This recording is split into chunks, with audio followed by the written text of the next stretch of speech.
5 நிமிஷம் மட்டும் மரத்தடியில நீங்க நின்னீங்கன்னா என்னெல்லாம் நடக்கு தெரியுங்களா? என்ன நிழல் கிடைக்குமான்னு யோசிக்கிறீங்களா? அதுதாங்க இல்ல. ஒரு மரம் உங்களுக்கு தெரியாமலேயே உங்களை ஹீல் பண்ண ஆரம்பிச்சிடுங்க. மரம் பைட்டான் சைட்ஸ்ங்கிற ஒரு கெமிக்கலை அப்படியே காத்துல ரிலீஸ் பண்ணுங்க.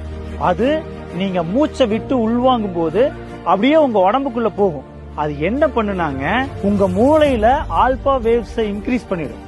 அது உங்க உடம்புல இருக்கிற ஸ்ட்ரெஸ் அப்படியே குறைச்சிரும். அதனால உங்க மனசு அப்படியே லேசான மாதிரியே ஃபீல் ஆகுங்க.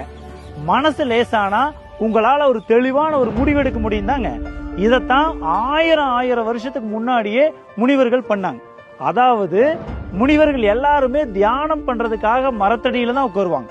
அது வெறும் தியானம் பண்றதுக்காக மட்டும் இல்லைங்க, உண்மையான மன அமைதி எங்க கிடைக்கும்னு பார்த்து தான் மரத்தடியில் உட்கார்ந்து தியானம் பண்ணாங்க. இன்னைக்கு அறிவியலும் அதைத்தான் சொல்லுது. நீங்க 5-10 நிமிஷம் மரத்தடியில இருந்தாலே உங்க ஸ்ட்ரெஸ் ஹார்மோன் குறைய ஆரம்பிக்கும். 20-30 நிமிஷம் இருந்தீங்கன்னா உங்க நர்வஸ் சிஸ்டம் அப்படியே ரிலாக்ஸ் மோடுக்கு போயிடுங்க. அதுவே 2-3 நாட்கள் தொடர்ந்து இயற்கையோட நேரம் செலவிட்டீங்கன்னா உங்க இம்யூன் சிஸ்டம் அப்படியே 40-50% வரைக்கும் ஸ்ட்ராங் ஆகுங்க. அதனால அடுத்த முறை ஒரு மரத்தை பார்த்தீங்கன்னா ஒரு 5 நிமிஷம் அதுக்கு கீழே நின்றுட்டு போங்க. அதுக்கப்புறம் உங்களுக்கு கிடைக்கிற அந்த உணர்வை வார்த்தைகளால சொல்லவே முடியாதுங்க.